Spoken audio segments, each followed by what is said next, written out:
예, 오늘의 두 번째 주제는 근무력증입니다. 이거 근무력증이요?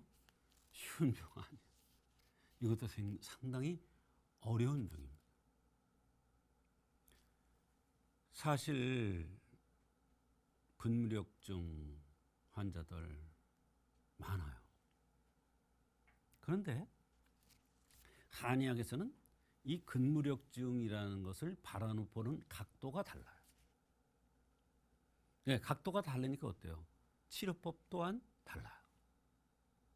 그래서 현대의학적으로 안 된다는 경우도 한의학적인 관점에서 잘 그 원리를 파악을 해서 치료를 하면 정말로 많이 도움이 되는 경우가 많아요.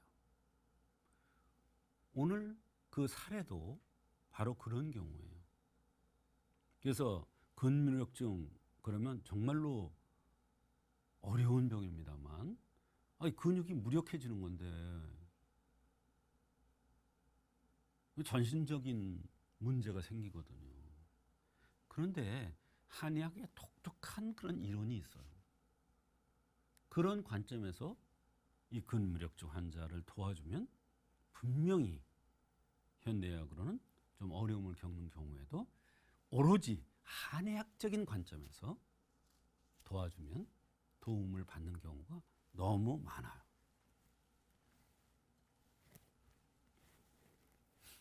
근무력증이라는 것은 근육의 신경장애로 근육이 쇠약해지는, 근육이 제 역할을 못하는 그런 질환입니다. 전신의 근육이 다 문제가 되죠. 그러니까 눈꺼풀도 내려가고 혀도 잘 안 움직여지고 삼키는 이런 작용도 잘 안 되고 정말로 이게 어려운 병입니다. 근데 한의학에는 아주 독특한 이론이 있기 때문에 오늘 근무력증에 대한 얘기를 말씀드리는 거예요. 신경이 자극을 하면 신경 말단에서 아세틸콜린이라는 것이 분비돼요. 그러면 근막에 아세틸콜린 수용체와 결합해서 근의 수축이 비로소 이루어지는 거예요. 그런데 이 신경에 장애가 생기면 바로 이런 역할이 안 되니까 근육이 제 역할을 못하는 거예요. 근무력증이란 수용체의 모양이 변하거나 다른 물질이 막는 등 신경 자극이 제대로 전해지지 않으면 근의 수축이 일어나지 않게 되고 근육이 약해져서 전신적인 증상들이 나타날 수가 있어요. 근무력증 무서운 병이에요.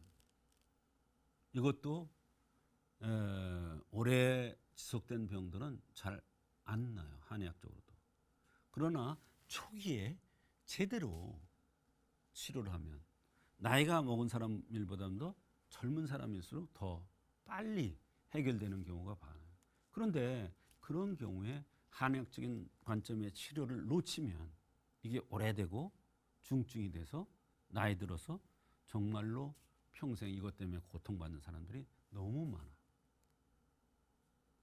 현대의학으로 안 되면 한의학으로도 안 되는 줄 알아요. 그거는 한의학을 잘 몰라서 그래요. 그래서 오늘 그런 얘기를 해드리는 겁니다. 근무력적인 증상의 변화는 처음에는 안검하수가 나타나죠. 눈꺼풀이 제일 먼저 내려가요. 그 다음에 눈동자가 잘 돌아가지 않아요. 말할 때 발음이 정확지 않거나 음식을 잘 삼키지를 못해요.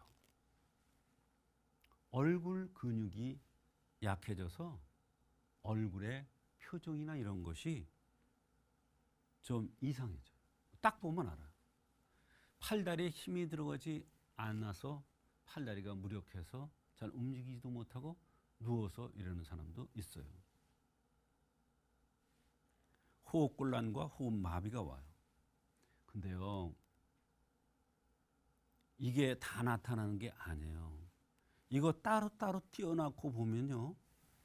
사실은 증상은 근무력증의 증상 중에 하나지만 따로따로 띄어놓고 생각해 보면 한의학에서는 또 다르게 해석을 하고 치료를 합니다. 그러니까 한의학이 정말 위대한 학문이에요. 그런데 너무나 몰라요. 한의학이 어떤 학문인지. 왜? 그거는 우리 한의사들 자신도 문제가 있어요. 공부를 많이 해서 그 깊이 있는 이론을 캐치해서 환자들을 잘 치료해 줘야 됐는데 그러지 못한 경우가 많이 있었다. 그러니까 아이고 이거 안 되는구나 한의학으로도 이렇게 생각합니다.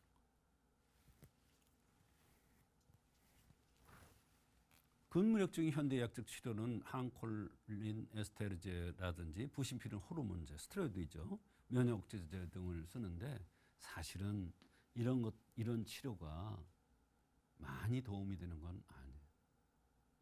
어쩔 수 없으니까 하는 거죠. 한의학은 이런 전혀 이거하고 다른 방법의 치료를 합니다. 근무력증의 한의학적 생각과 치료는 체질적인 특징을 살펴서 흠을 보완해 주는 거예요. 체질적인 특징. 근이라는 것은 목체형들이 이런 병들이 잘 오는데 목체형들이 뭐냐? 팔다리가 길고 코가 길고 털이 많고 냄새에 대해서 민감하고 운동을 잘하고 좋아하는 인정스러운 사람. 근데 욱하는 기질이 있는 사람. 이런 사람이 체질적인 특징의 흠을 보완해주면 근무력증에 도움이 되는 경우가 많이 있어요. 대변 소통이 안 되면 도끼가 간에 영향을 줘. 이 대변은 대장이잖아요. 이건 간이잖아요. 간하고 대장은 연관돼요. 근데 대변이 소통이 안 될 때 이게 문제가 돼서 근무력증이 오는 경우가 되게 많아요. 허로증으로 오는 경우가 있어요. 허로증으로 팔다리를 쓸 수 없는데 근무력증이라고 병명을 얻은 거예요. 허로증을 치료해 주니까 정말 많이 좋아져요. 환자가 놀랄 정도로. 풍한서습조화를 이기지 못해서 오는 경우가 있어요. 사람 팔다리는 풍한서습조화를 이기려고 있는 거예요. 오장육부를 보호하느냐고. 비위가 눈꺼풀을 주관하는데 비위가 좋지 않아도 눈꺼풀이 처지는 경우가 있거든요. 눈꺼풀이 일단 처지면 근무역증으로 생각을 많이 하거든요. 그래서 한의학에는 이러한 체질적인 특징이라든지 대변 소통이 안 된다든지 그래서 간에 독기가 쌓인다든지 몸이 허약하다든지 풍한서습조에 이기지 못한다든지 또는 비위가 운행이 잘 안 돼서 근무역증이 올 수도 있다. 근무력증에는 병명인 아무런 중요시가 않아요. 한의학에서. 그냥 그건 그 사람들 얘기예요. 한의학에서는 왜 이게 왔을까? 어떤 체질이니까 이런 게 왔을까? 대변 소통이 안 돼서 왔을까? 나이가 어때서 왔을까? 이런 근본적인 문제를 개개인에 따라서 근본적인 문제를 가지고 도와주면 한의학적으로 도와주면 스테로이드 같은 걸 쓰지 않고 그러면 많은 도움을 받을 수가 있죠. 그래서 근무력증은 어려운 병이에요. 일단. 그리고 근무력증이요 하고 오는 사람들 보면 되게 오랫동안 고생하다 오는 경우가 많아요. 오랫동안 고생하는데 안 되니까 가족들이 가라 해서 억지로 오는 사람들이 많아요. 아유 그거 대학병원 큰 병원에서 못 고치는데 한의원에서 고쳐? 이렇게 생각하고요. 그게 아니에요. 한의학은 전혀 현대의학과 다른 방법으로 접근해서 근무력증 환자들에게 도움을 줍니다. 그렇게 하면 환자들이 굉장히 만족스러워하는 경우가 많이 있습니다.